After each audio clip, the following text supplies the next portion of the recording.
जय माता दी फ्रेंड्स। आज हम शुरू करने वाले हैं सिलास मार्नर। सिलास मार्नर जो नोवेल है that was written by George Eliot. George Eliot, जैसा कि हम जानते हैं कि उनका जो असली नाम था, तो जॉर्ज इलियट जो है ये पेन नेम है, रियल नेम था मैरी एन इवांस। और आपको शायद इसके पीछे की स्टोरी पता होगी कि ये जो लेडी थी वो जॉर्ज इलियट के नाम से क्यों लिखती थी। तो ये जो हमारा आज का नोवेल है, ये जो that was written between 1860 to 61 and published in 1861। एक रियलिस्टिक फिक्शन है जिसमें ये जो सिलास मार्नर है ये एक वीवर होता है रेवलो में। और इसकी अगर हम बात करें तो इसके आगे जो सिलास मार्नर की, सबसे पहले हम कैरेक्टर्स की बात कर लेते हैं कि कैरेक्टर्स किस तरीके के हैं, कौन कौन से हैं। तो सिलास मार्नर में ये जो जॉर्ज इलियट का हम नोवेल देख रहे हैं, इसमें कैरेक्टर है फर्स्ट ऑफ ऑल, इसी के नेम से सिलास मार्नर जो है एक वीवर है जो पहले लैंटर्न यार्ड में रहता था, अब रेवलो में रहने लगा है। तो इसकी पीछे की क्या स्टोरी है वो हम देखेंगे। तो आप सिर्फ इतना याद रखना कि यहाँ पे ये 15 ईयर्स से रह रहा है और लैंटन यार्ड में पहले रहता था वो। विलियम डेन जो है वो इसका एक फ्रेंड होता है सिलास मार्नर का, और जो लैंटन यार्ड में उसके साथ में था, लेकिन उसने धोखाधड़ी की थी। विलियम डेन ने सिलास के साथ में कुछ धोखाधड़ी की थी, उसके ऊपर मतलब चर्च के मनी का जो थेफ्ट का चार्ज लगाया था कि इसने चर्च का मनी चुराया है। सारा नाम की एक लेडी होती है जो सिलास की फियांसी होती है, मतलब उसे शादी करने वाली होती है, उसे लाइक करती है। लेकिन यहाँ पे विलियम डेन ने वो जो धोखाधड़ी की थी उसके ऊपर जो थेफ्ट का जो भी वो ब्लेम लगाया था, वो इसी वजह से लगाया था क्योंकि वो सारा को अपनाना चाहता था। और बाद में सारा विलियम डेन से शादी भी कर लेती है क्योंकि सिलास मार्नर जो था, इस पे जो चार्ज लगा था वो ये प्रूव नहीं कर पाया था कि इसने पैसा नहीं चुराया है। इसकी वजह से सारा ने उसे छोड़ दिया। और एक और प्रॉब्लम भी होती है सिलास के साथ में कि इसको फिट्स आते हैं, दौरे आते हैं, तो इसलिए भी सारा उसे लाइक नहीं करती है। स्केयर कैश जो है वो एक वेल्दिएस्ट मैन है रेवलो में। तो इसके कुछ बेटे हैं, उनमें से जो मेन यहाँ पे एक बॉब कैश नाम का भी होता है, लेकिन यहाँ पे हम गॉडफ्रे और डंस्टन की बात कर रहे हैं। गॉडफ्रे कैश जो होता है वो इसका सबसे बड़ा बेटा होता है और गॉडफ्रे से छोटा होता है डंस्टन कैश। ये जो गॉडफ्रे है ये वैसे तो ठीक है, लेकिन कहीं ना कहीं सेल्फिश और हमें वीक विल्ड भी दिखाई देगा। और ये जो स्केयर कैश का बेटा है ये किस लिए मतलब सेल्फिश है, तो वो आपको स्टोरी जब सुनोगे तब आप खुद ही जान जाओगे। डंस्टन कैश जो है वो गॉडफ्रे का यंगर ब्रदर है और इसको सिर्फ ड्रिंकिंग और गैम्बलिंग की आदत है। उसके लिए ब्लैकमेल भी करता है गॉडफ्रे को। किस वजह से करता है वो हम देखेंगे। मोली फेरन जो है ये गॉडफ्रे की फर्स्ट वाइफ है और आप कह सकते हो सीक्रेट वाइफ है, क्योंकि इसने अपनी वाइफ के बारे में किसी को बता नहीं रखा था, मतलब अपनी फर्स्ट मैरिज या फिर मैरिज के बारे में किसी को बता नहीं रखा था, जो डंस्टन को पता था और डंस्टन इसलिए उसे ब्लैकमेल करता था। और मोली के साथ में एक और प्रॉब्लम होती है कि ये ओपियम वगैरह लेती है, अल्कोहल लेती है, कंज्यूम करती है, जिसकी वजह से इसकी आगे डेथ भी होगी। डोली विंथ्रॉप जो है वो एक वुमन है जो कि सिलास जब यहाँ पर आता है रेवलो में रहने के लिए तो इसकी काफ़ी हेल्प करती है, और स्पेशली तब करती है जब वो एपी को अडॉप्ट करता है। अब आपके दिमाग में ये क्वेश्चन आया होगा कि एपी कौन है, तो एपी जो है वो डॉटर है गॉडफ्रे की और मोली की। मतलब अभी मैंने आपको बताया था कि मोली जो है वो गॉडफ्रे की फर्स्ट वाइफ है या फिर सीक्रेट वाइफ है, और उस सीक्रेट वाइफ से एक सीक्रेट डॉटर भी होती है जिसका नाम एपी होता है। आरॉन विंथ्रॉप जो है ये डॉली का बेटा है। बैन एंड डॉली, मतलब इसके फादर का नाम बैन है और डॉली का बेटा है, क्योंकि यहाँ पे बैन के बारे में कुछ ज़्यादा नहीं है। डॉली जो है इसकी मदर है और डॉली वही है जो सिलास की काफ़ी हेल्प करती है। और ये बाद में एपी से शादी भी होती है आरॉन की। नैन्सी और प्रिसिला जो हैं, नैन्सी लामेटर और प्रिसिला लामेटर, ये दोनों सिस्टर्स हैं। और नैन्सी जो है ये गॉडफ्रे की सेकंड वाइफ बनती है, मतलब बाद में उसे शादी करती है। Godfrey is in love with her. And Priscilla जो है ये नैन्सी की सिस्टर है और एक एक्सीलेंट कुक भी है, मतलब नैन्सी जितनी खूबसूरत दिखती है वहीं पे थोड़ी सी अगर आप पोलाइट और अच्छी कुक कहो तो वो प्रिसिला है। वाइल्ड फायर नाम का कोई कैरेक्टर है जो हॉर्स है, मतलब ये इंसान नहीं है, हॉर्स की बात हो रही है। वाइल्ड फायर नाम का हॉर्स है, इसका रोल है, इसलिए मैंने यहाँ पे थोड़ा सा उसके बारे में भी लिख दिया है कि ये गॉडफ्रे कैस का घोड़ा है। आगे हम देखते हैं तो आपको ये पिक्स में जो हैं नज़र आ ही रहे होंगे कपल्स। यहाँ पे सिलास मार्नर है, एपी और आरन है, डंस्टन है जो कि गॉडफ्रे का छोटा भाई है, और डॉली विंथ्रॉप है। अब हम इनके बारे में थोड़ा सा हम देख लेते हैं। तो इसमें फ्रेंड्स क्या होता है, अब हम इसकी स्टोरी की ही बात कर लेते हैं। तो इस स्टोरी में क्या होता है कि सबसे पहले हम सिलास मार्नर की बात करें तो ये जो पूरी जो स्टोरी है ये 1800 के टाइम्स की है, जहाँ पे स्पिनिंग व्हील्स होते हैं वो मतलब पॉपुलर होते हैं उस टाइम पे, हर कोई मतलब स्पिनिंग व्हील्स पे काम कर रहा है और इस टाइप की चीज़ें हैं। जो लोग हैं वो एक दूसरे जगह पे जाते रहते हैं अपने काम की तलाश में, लेकिन यहाँ पे जो वीवर्स हैं वो उनका थोड़ा सा माइंडसेट जो है वो बहुत ही ऑर्थोडॉक्स टाइप का कह सकते हो, क्योंकि वो पसंद नहीं करते कोई कोई नया काम कर रहा है, कोई नए तरीके से। अब तो अगर हम स्पेशल स्किल देखते हैं अपने वर्ल्ड में या फिर अपने अराउंड, तो हमें ऐसे लगता है कि हाँ चलो अच्छा है, इसमें स्पेशल स्किल है, ये कुछ डिफरेंट करने वाला है। लेकिन उस टाइम लोगों की ये सोच होती थी कि कुछ ना कुछ जो इविल पावर इसके ऊपर है जिसकी वजह से ये कुछ डिफरेंट है, मतलब कुछ भी अगर इंसान अलग कर रहा है तो वो लोग डाइजेस्ट नहीं करते थे उस चीज़ को, मतलब यूनिक एबिलिटी जो थी वो वहाँ पे कम ही एक्सेप्ट की जाती थी उस टाइम। 1800s के टाइम की ये स्टोरी है। तो उस उन्हीं में एक रूरल वीवर होता है ये सिलास मार्नर। ये कुछ डिफरेंट सा होता है, एकदम लोनली सा होता है।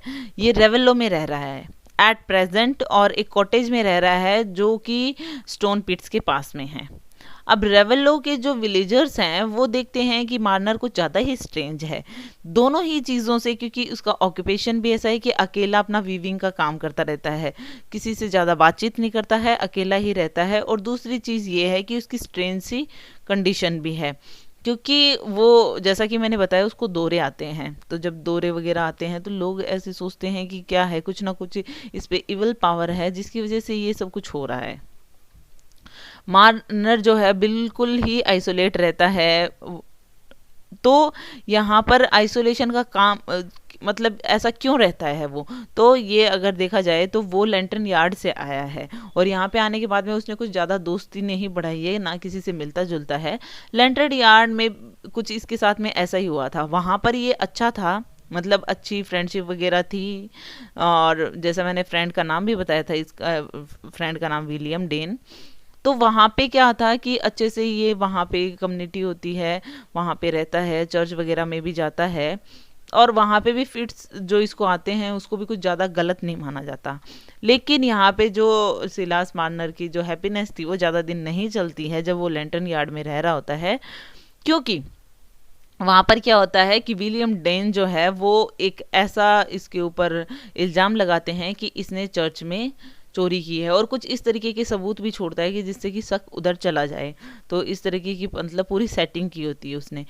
किस क्यों की है, क्योंकि वो जैसा कि मैंने बताया सारा नाम की जो लड़की होती है जो मार्नर जिसे लाइक करता है, और मे बी वो शादी भी करना चाहता था, लेकिन उसको ये था कि अगर इस पे मैं ऐसा कुछ ब्लेम लगा दूंगा थेफ्ट का, तो उसके बाद में जो सारा है वो इसको छोड़ देगी, और वैसे भी इसको फिट्स वगैरह आते हैं, तो इन दो रीज़न हो जाएंगे जिसकी वजह से वो इसे छोड़ सकती है।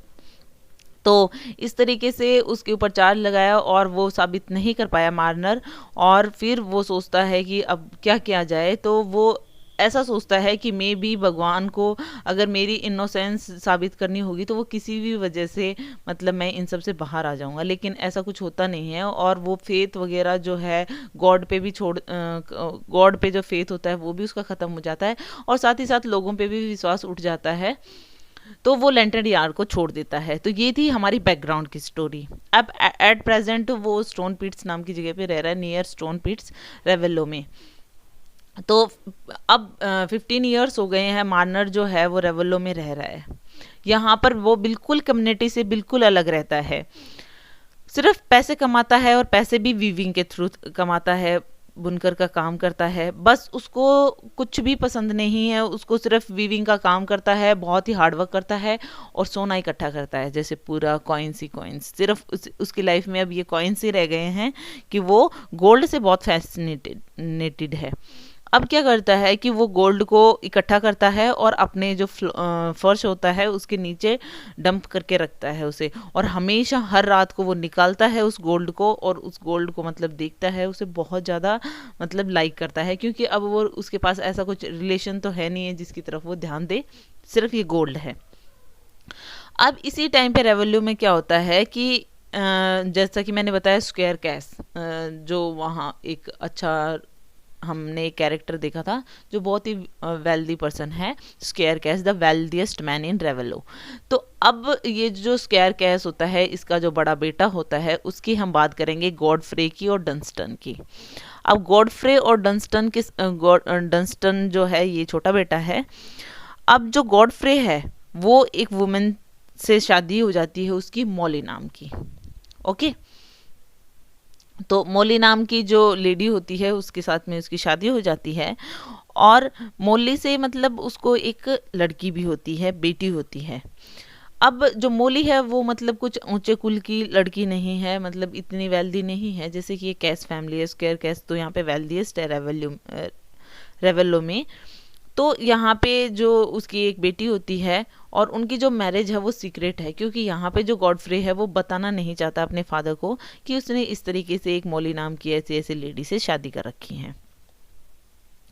अब यहाँ पे उसका जो छोटा भाई है डंस्टन, वो क्या करता है कि उसको ये ट्रुथ पता चल जाता है, और गॉडफ्रे जो है वो इस फुलिश मैरिज से वैसे भी खुश नहीं था। तो क्योंकि वो उसका जो एक लेडी होती है नैन्सी, जैसा कि मैंने बताया था, जिससे कि वो प्यार करता था, उससे वो शादी करना चाहता था। तो वो जो मॉली से उसकी जो शादी होती है वो उसको मतलब आप ये कह सकते हो कि एज ए मिस्टेक ले रहा था। तो डंस्टन जो है वो उसको पता होता है इस ट्रूथ का, और ये भी पता होता है कि गॉडफ्रे इस ट्रूथ को बाहर नहीं निकालना चाहता है, इसलिए वो हमेशा डंस्टन गॉडफ्रे को ब्लैकमेल करता रहता है। वो जब भी उसको पैसे चाहिए ड्रिंकिंग गैम्बलिंग के लिए वो उसे लेता रहता है, जो उससे इस तरीके से डंस्टन को काफ़ी फ़ायदा हो रहा है, काफ़ी वो पैसे लेता रहता है गॉडफ्रे से। इनफैक्ट उसने एक बार तो वो भी पैसे ले लिए जो स्केयर कैश था, उसके जो टीनेंट्स थे उनसे जो कलेक्ट करता था गॉडफ्रे पैसे, वो गॉडफ्रे ने उससे उसने डंस्टन ने ले लिए कि मुझे चाहिए, और उसे देने पड़ते थे। अब उस पैसे को रिपे करने के लिए अब गॉडफ्रे सोचता है कि ये मुझे पापा को वापस करने हैं, तो हमें क्या करना चाहिए। तो वो क्या सोचता है कि मुझे अपना घोड़ा जो है वो बेच देना चाहिए। उसके घोड़े का नाम होता है वाइल्ड फायर। तो वो डंस्टन को अपना हॉर्स देता है वाइल्ड फायर और कहता है कि तुम इसे बेचाओ, जो भी पैसा मिलेगा देख लेंगे उससे। तो वो जैसे कि घोड़ा बेचने के लिए जाता है डंस्टन, और जब वो वापस आ रहा होता है तो उस टाइम पे वो जो वाइल्ड फायर होता है वो गिर जाता है और वो मर जाता है। उसको कोई फ़र्क नहीं पड़ता, जब उसे गॉडफ्रे से ही फ़र्क नहीं पड़ता तो डंस्टन को उसके वाइल्ड फायर से क्या फ़र्क पड़ने वाला है। लेकिन वो यहाँ पर क्या सोचता है कि वो जब वो वापस आ रहा होता है, बाद में पता चलता है कि वो डंस्टन भी पहुँचता नहीं है, और गॉडफ्रे को इन सब के बारे में कुछ भी नहीं पता होता। डंस्टन के साथ में हुआ क्या था, डंस्टन जो था वो जब वापस आ रहा था और घोड़ा मर गया था, उसने देखा कि मुझे वॉकिंग करके ही घर जाना चाहिए। तो इवनिंग हो चुकी थी और उसने वो स्टोन पिट से निकल रहा था, तो उसने सिलास मार्नर की कॉटेज देख ली। अब उसने देखा था कि भाई ये वीवर है, इसके पास में कितनी वेल्थ है, उसने ऐसी कुछ बातें सुनी हुई थी। तो डंस्टन ने सोचा कि मैं क्यों ना इससे कुछ बात करूं और कुछ लोन वोन ले लूँगा, कुछ पैसे ले लूँगा इससे। तो वो देखता है कि लोन लेने की ज़रूरत ही नहीं है, क्योंकि उसका डोर ओपन होता है, उसकी कॉटेज का डोर अनलॉक होता है और वो अंदर चला जाता है। उसको थोड़ी ही देर में ये भी पता चल जाता है कि यहाँ पे कुछ दबाया हुआ है उसके फ्लोर के नीचे। तो वो देखता है कि गोल्ड वहाँ पे छुपा हुआ है, उसको मिल जाता है, और वो जो बैग्स हैं वो गोल्ड के वो निकाल के वहाँ से भाग जाता है। अब उसके साथ में क्या होता है वो वापस नहीं आता, गॉडफ्रे को नहीं पता कि उसके साथ में क्या हुआ। दूसरी तरफ सिलास मार्नर जो है वो जब घर वापस आता है और उसे देखता है कि गोल्ड तो है ही नहीं, तो सिलास मार्नर की तो यही चाहत थी गोल्ड कॉइन्स की। और अब सिलास मार्नर जो है वो बहुत दुखी हो जाता है कि एकदम पैनिक में आ जाता है कि उसके साथ में ये क्या हो गया। अब वहाँ पे एक लोकल पब होता है जिसका नाम होता है रेनबो। वहाँ पर वो जाता है कि उसे कोई एटलीस्ट वो किसी से बात करे, कोई उसकी हेल्प करे। अब वहाँ पे जो भी लोग गैदर थे उनको वो अपनी स्टोरी बताता है कि ऐसे ऐसे मेरे गोल्ड के जो बैग हैं वो चोरी हो गए हैं। अब सोचो कि कोई इंसान अगर कम्युनिटी में बैठता नहीं है, उठता नहीं है, उसके बारे में कुछ पता नहीं है, तो आधे लोगों को तो यही नहीं पता था कि ये ऐसा कुछ हुआ भी है क्या, या फिर रॉबरी हुई भी है तो कोई सुपर नेचुरल पावर ने ही की है, कोई इंसान तो कर नहीं सकता। अदर जो लोग थे उनको कुछ पता ही नहीं था कि कौन हो सकता है चोर, वो कुछ ऐसा माइंड लगा ही नहीं रहे थे। अब यहाँ पे जो विलेजर्स हैं, लेकिन वो मार्नर के पास में आ रहे थे कि उसके साथ में, बेचारे के साथ में कितना कुछ हो गया, कुछ कंसोल करने के लिए आ रहे थे। इसी में एक लेडी थी डॉली विंथ्रॉप। तो जैसा कि मैंने बताया था, डॉली जो थी वो थोड़ी सी जेनरस, मतलब बहुत काइंड लेडी थी, हेल्प करना चाहती थी सिलास मार्नर की। तो वो भी वहाँ पे जैसे और विलेजर्स आ रहे थे तो डोली भी आती है उसके पास। अब दूसरी तरफ गॉडफ्रे कैश जो था उसको डंस्टन की डिसअपियरेंस के बारे में पता तो चल गया था, वाइल्ड फायर की डेथ, ये सब पता चल गया था। लेकिन वो अब ये सोचता है कि मुझे अपने फादर को पूरी जो डेथ का तो उसे नहीं पता था, लेकिन वो गायब हो चुका है इसका भाई, और वाइल्ड फायर की डेथ का पता चल चुका था। अब वो सोचता है कि मुझे ये सब कुछ अपने फादर को बता ही देना चाहिए। तो वो पूरी जो स्टोरी थी वो कन्फेस करना चाहता था अपने फादर के सामने। अब वहाँ पे बहुत ज़्यादा हिम्मत करने के बाद में वो अपने फादर को सिर्फ लोन्ड जो मनी था जो उसके पास में था, जो पैसा उसको टीनेंट से मिला था, वो नहीं दे पाया था, उसके बारे में सारी प्रॉब्लम वो बताता है। लेकिन वो अपने रिलेशन के बारे में फिर भी नहीं बता पाता कि इस तरीके से मैंने मोली नाम की लेडी से शादी कर रखी है। डंस्टन जो था वो घर नहीं आता, तो कोई भी इस स्टोरी को कनेक्ट नहीं करता है कि डंस्टन गायब है, इसका मतलब सिलास मार्नर का जो गोल्ड है वो उसी के पास होगा। ऐसा कोई रॉबरी, जो गोल्ड रॉबरी हुई थी उसके साथ में कोई कनेक्ट नहीं कर रहा था उसकी स्टोरी। फिर क्या होता है कि न्यू ईयर ईव आती है, मतलब जैसे 1 जनवरी की पहले की जो शाम होती है 31 दिसंबर को, तो एक बड़ी सी पार्टी होस्ट की होती है स्क्वायर कैश ने अपने घर पे। तो ऑफ कोर्स वी नो कि वो वेल्दिएस्ट होता है रेवेलो में, तो वो उसका जो रेड हाउस है वहाँ पे पार्टी होती है। और नैन्सी जो है वो आती है अपनी सिस्टर प्रिसिला के साथ में, सब दोनों जो आती हैं दोनों। तो माना कि नैन्सी बहुत ब्यूटीफुल होती है, लेकिन प्रिसिला जो होती है वो भी एडमायरिंग होती है, मतलब उसका गुड सेंस, उसकी कुकिंग, उसमें भी बहुत सारी अच्छी चीज़ें होती हैं। वो दोनों सिस्टर्स वहाँ पे एंजॉय कर रही होती हैं। और नैन्सी साथ ही साथ में ये देखती है कि मुझे गॉडफ्रे से शादी नहीं करनी चाहिए, कभी भी नहीं करूँगी मैं इस पर्सन से, क्योंकि गॉडफ्रे उसे इग्नोर कर रहा था, जो उसे पसंद नहीं आया कि वो किस तरीके से, मतलब उसको अटेंशन क्यों नहीं दे रहा है।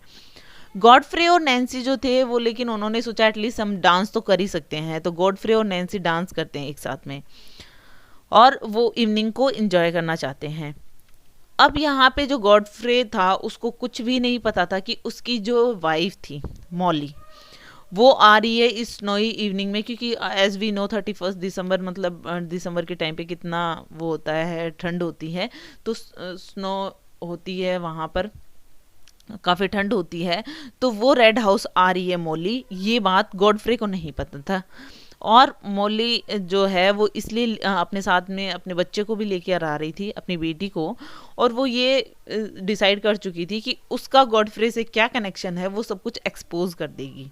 मॉली जो थी वो ओपियम तो लेती ही थी, अफीम वगैरह और मतलब अल्कोहल वगैरह, तो वो ट्रैवलिंग नहीं कर पाती थी, मतलब वैसे भी इतनी ठंड थी, तो वो साथ में वो कंज्यूम कर रही थी वो ड्रग वगैरह और जो भी उसकी आदत थी। तो उस ज़्यादा ओपीएम और उस ड्रग की जो क्वांटिटी थी वो ज़्यादा होने की वजह से मॉली जो होती है वो गिर जाती है बेहोश होकर।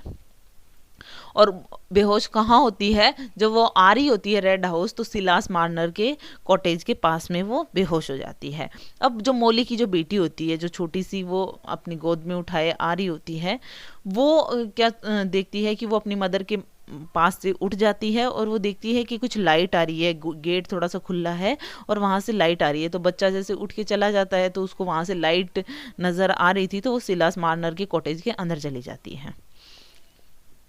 अब वो वहाँ पर खोल कर और वो वहाँ पर जाकर, छोटी सी बच्ची होती है तो वहाँ पे ये होता है ना कि जहाँ पे फायर जलती रहती है, तो घर के जिस कोने में फायर जली होती है तो वहाँ पर जाके वो लेट जाती है। और दूसरी तरफ अगर हम सिलास मार्नर की बात करें तो सिलास मार्नर उस टाइम उसको फिट्स की वजह से वो बेहोश पड़ा रहता है। अब वहाँ पर जो जैसे ही वो उसकी आंख खुलती है और उस बच्ची को वो उसके सामने देखता है जो फायर जल रही है, तो वो एकदम ऐसे लगते हैं उसके गोल्डन से बाल, जैसे कि उसका गोल्ड वापस लौट आया हो। उसे बहुत खुशी होती है कि उसको एकदम से जैसे ही होश आता है वो उसको देखता है तो उसको गोल्ड जैसा फील होता है, उसके हेयर्स और जो आग जल रही होती है उसमें इस तरीके का कॉम्प्लेक्शन नज़र आता है। मार्नर जो है वो अपने सेंसेस से, मतलब जैसे ही होश आता है उसके बाद में देखता है, उस बच्ची को देखता है और उसके बाद में वो देखता है कि ये बच्ची आई कहाँ से है। तो वो जैसे ही बाहर निकलता है वो देखता है उसकी मदर वहाँ पर गिरी हुई थी और मे बी वो डेड थी। मार्नर जो है वो फटाफट स्केयर कैश की तरफ जाता है। स्केयर कैश की तरफ किस लिए जाता है, क्योंकि वो सोचता है कि मे बी वहाँ पे कोई डॉक्टर कॉल करने के लिए जाता है। तो इसमें जो डॉक्टर है वो डॉक्टर किम्बले है, तो वो वहाँ पर जाता है और वहाँ से वापस आता है। तो वो जैसे ही वो बच्ची को देखता है तो गॉडफ्रे को भी लगता है कि कुछ ना कुछ गड़बड़ है। गॉडफ्रे भी उसके साथ में जाता है, डॉक्टर किमले, गॉडफ्रे सब उसके साथ में जाते हैं। और वहाँ पे जो है मिसिस विंथ्रॉप भी आ जाती है, डॉली जो है वो भी आ जाती है और वो देखती है कि अरे ये लेडी तो ख़त्म हो चुके हैं, तो मोली तो मर चुकी थी। मार्नर जो है वो देखता है कि अब क्या हो, इस बच्चे का क्या होगा, तो वो बच्चे को अपने पास में रख लेता है। गॉडफ्रे क्या करता है कि वो अपने पार्टी में वापस आ जाता है। अब उसे लगता है कि अब मुझे शायद नैन्सी से शादी कर लेनी चाहिए, क्योंकि वैसे भी मोली तो मर चुकी है। तो वो इस तरीके से सोच के और फिर सोचता है कि मुझे अब नैन्सी से रिश्ता जोड़ना है। दूसरी तरफ सिलास मार्नर की बात करें तो वो अपने जो उसको जो बच्ची मिली होती है उसकी काफ़ी देखभाल करता है और उसको एक नाम देता है एपी। मतलब अब तक उसका नाम सामने नहीं आता, अब वो एपी उसका नाम रखता है और वो लोगों और कम्युनिटी से वापस से जुड़ने लग जाता है। क्योंकि जब एक बच्चा होता है घर में, अब और सिलास मार्नर जो मेल है वो एक बच्ची को संभालने में आप सोच ही सकते हो कि हेल्प की तो ज़रूरत होती है। और जब बच्चा होता है कम्युनिटी में इधर उधर जाता है तो लोगों से भी मिलना जुलना होता है। अब वो लोगों से मिलने जुलने लगा था। वो चाइल्ड केयर के बारे में सारी बातें डॉली से पता करता था। डॉली जो थी वो उसकी काफ़ी हेल्प करती थी, उसकी नेबर थी। तो वहाँ पर वो चर्च वगैरह में भी जाना स्टार्ट कर देता है। एपी को जो अच्छा लगता है वो करता है, वो आसपास में घूम के भी आते हैं। इस तरीके से मतलब इस लोगों को स्माइल देना और लोगों से बात करना, इस तरीके से वो कम्युनिटी से थोड़ा कनेक्ट होने लगा था। तो यहाँ पे मार्नर जो है उसका जब लोगों से कनेक्शन जुड़ा तो लोगों ने देखा कि काफ़ी अच्छा इंसान है, ट्रस्ट और फेथ तो अपने आप ही आ जाता है फिर। तो इस तरीके से रेवेलो में उसके कनेक्शंस बनने लगे। इस तरीके से मतलब उस बच्ची को पालते हुए डोली की हेल्प से और 16 साल बीत जाते हैं, 16 ईयर्स। उसके बाद में क्या होता है कि एपी अब बड़ी हो चुकी है, एक लवली यंग वुमन बन गई है। आरोन जो है वो उसको प्रपोज करता है और दोनों जो हैं शादी के लिए प्लान करना स्टार्ट कर देते हैं कि हम शादी करेंगे। अब साथ ही साथ में ये भी होता है एपी को कि एपी अपने फादर को नहीं छोड़ना चाहती शादी के बारे में। तो यहाँ पर इस चीज़ के लिए आरोन एग्री रहता है कि तुम शादी के बाद में हम दोनों तुम्हारे फादर के साथ में रहेंगे। गॉडफ्रे और नैन्सी की बात करें तो इन दोनों ने शादी कर ली है, लेकिन इनकी लाइफ में अभी भी डिफ़िकल्टी है क्योंकि इनके कोई बच्चा नहीं है। गॉडफ्रे जो है वो उसको बहुत बार कहते हैं कि हम कोई बच्चा अडॉप्ट कर लेते हैं, भैया हमारे पास नहीं है तो। और स्पेशली वो जब अडॉप्शन की बात करते हैं तो वो किस किस तरफ इशारा करेंगे, अपनी बेटी की तरफ। तो वो कहते हैं हम एपी को अडॉप्ट कर लेते हैं। लेकिन नैन्सी को एपी से कोई प्रॉब्लम तो नहीं होती है, लेकिन नैन्सी ऐसे कहती है कि अगर हम बच्चे को अडॉप्ट कर लेंगे तो हम ऐसे सोचेंगे कि मतलब हम डिसऑबे कर रहे हैं हमारे फेट को, क्योंकि हमारी किस्मत में तो बच्चा लिखा नहीं है। और अगर हम अडॉप्ट करते हैं तो समझो हम भगवान ने जो हमारे फेट में लिखा है हम उसके अगेंस्ट जा रहे हैं। तो इसलिए वो नहीं लेना चाहती थी। तो इस तरीके से गॉडफ्रे के जो भी कन्विंस करने का जो काम था कि एपी को हम गोद ले लेते हैं, ऐसा कुछ नहीं होता है। फिर एक दिन क्या होता है कि एक संडे की आफ्टरनून होती है, तो एक प्रोजेक्ट चल रहा है, एक ड्रेनिंग प्रोजेक्ट चल रहा होता है स्टोन पिट्स के वहाँ पर, कि वहाँ पर पानी को खाली करना है फील्ड्स में। अब क्या होता है कि उस पानी को खाली करते करते वो देखते हैं कि उसके बॉटम में डंस्टन की जो बॉडी है वो मिलती है। अब यहाँ पर साथ ही साथ में जो मार्नर का उसने जो गोल्ड चुराया था वो मिल जाता है। अब गॉडफ्रे जो है वो डर जाता है कि उसके ब्रदर ने जो क्राइम किया है उसकी वजह से उसको कोई प्रॉब्लम तो नहीं हो जाएगी कहीं। तो वो फाइनली सोचता है कि मुझे नैन्सी को तो एटलीस्ट सब कुछ कन्फेस कर लेना चाहिए, उसके सामने उसको सब कुछ बता देना चाहिए। नैन्सी का जो रिएक्शन होता है सोचो कैसा होगा, जैसे एक लेडी का होना चाहिए, ऐसा कुछ नहीं था। उसने सब कुछ बताया, इस तरीके से मैंने शादी की थी, एपी जो है वो मेरी डॉटर है। तो नैन्सी का रिएक्शन जो था वो सिर्फ ये रिग्रेट करती है कि तुमने मुझे पहले क्यों नहीं बताया, और तुम अगर अडॉप्ट करना चाहते थे एपी को तो एटलीस्ट मुझे उसके पीछे का ट्रू रीज़न तो बताते कि तुम्हारा इंटरेस्ट क्यों है एपी को अडॉप्ट करने में। अब लेकिन वो सोचते हैं कि नो प्रॉब्लम, हम दोनों अभी भी बात कर सकते हैं, अभी भी एपी को हम अडॉप्ट कर सकते हैं और हम अच्छे उसको लाइफ दे सकते हैं। तो वहाँ पर वो जो गॉडफ्रे हैं और नैन्सी हैं, ये सोचकर वो मार्नर के पास में जाते हैं, सिलास मार्नर के पास में, और एपी को वहाँ पे देखते हैं कॉटेज में मार्नर होता है, और वो इस तरीके की बात करना स्टार्ट करते हैं कि हम एपी को अडॉप्ट करना चाहते हैं। एपी जो है वो मना कर देती है, वो कहती है कि मैं अपने फादर को नहीं छोड़ना चाहती। तो गॉडफ्रे फ्रस्ट्रेटेड हो जाता है कि ये क्या बार बार में फादर फादर कर रही है। तो वो ये रिवील कर देता है कि कोई भी ये तुम्हारा फादर नहीं है, बायोलॉजिकल फादर मैं हूँ तुम्हारा, और उसकी मदर के बारे में बताता है, मॉली, ऐसे सब कुछ बताता है। एपी जो है उसको कोई फ़र्क नहीं पड़ता कि गॉडफ्रे ने क्या कहा, बायोलॉजिकल पेरेंट्स कौन है, कोई फ़र्क नहीं पड़ता, वो सिलास मार्नर के साथ ही रहना चाहती है। अब वो सोचती है कि वो जो अगेन उसको अडॉप्शन का देते हैं ऑफ़र कि इस तरीके से वो अच्छे से लाइफ जी पाएगी और इस तरीके की बातें करते हैं। गॉडफ्रे जो सोचता है कि ऐसा कुछ होने वाला है नहीं है, तो क्योंकि जो एपी है वो बिल्कुल मना कर देती है कि चाहे सिलास मार्नर उसके बायोलॉजिकल फादर नहीं है, लेकिन उन्होंने उनसे पाला पोसा है और वो उसके साथ में खुश है, तो वो उसे छोड़कर कहीं नहीं जाएगी। गॉडफ्रे जो है वो अब सोचता है कि कुछ नहीं हो सकता, और वो ये भी सोचता है कि शायद उसने जो पीछे जो अपने पास्ट में जो भी कुछ गलत काम किए हैं उसकी पनिशमेंट दे रहा है भगवान उसे, इसीलिए उसकी डॉटर उसे लाइक नहीं करती हैं। एपी और आरन की दूसरी तरफ शादी होती है, सारे जो विलेजर्स होते हैं वो काफ़ी सेलिब्रेट करते हैं, और वो ऐसे इंसान को देखकर भी विलेजर्स खुश होते हैं कि सिलास मार्नर जैसा इंसान की कितना काइंड है, इसने एक बच्ची को ऐसे हालत में जब उसकी मदर मर गई थी इसने अपनाया, उसे पाला पोसा, तो मतलब कोई अच्छा इंसान ही कर सकता है। तो गॉडफ्रे जो था दूसरी तरफ उसने सोचा कि मैं अपनी बेटी को साथ में तो नहीं ले जा सकता, लेकिन इसकी थोड़ी हेल्प कर सकता हूँ मैं। तो उसकी क्या हेल्प करता है कि वो थोड़ा सा, क्योंकि अब उसकी फैमिली बड़ी हो गई है सिलास मार्नर की, अब आरोन भी उनके साथ में रहने लगा है, तो इस एक्सपेंडेड फैमिली को के लिए वो थोड़ा सा घर कॉटेज वगैरह का इंतज़ाम और अच्छे से कर देता है और एक ब्यूटीफुल सा गार्डन बना देता है, जो एपी हमेशा से चाहती थी। एपी जो है वो खुश हो जाती है, और एट द एंड एपी जो है, और वो सोचती है एपी और उसके फादर की वो जो दुनिया के उसके फादर और वो सबसे हैप्पीएस्ट पर्सन है इस वर्ल्ड के।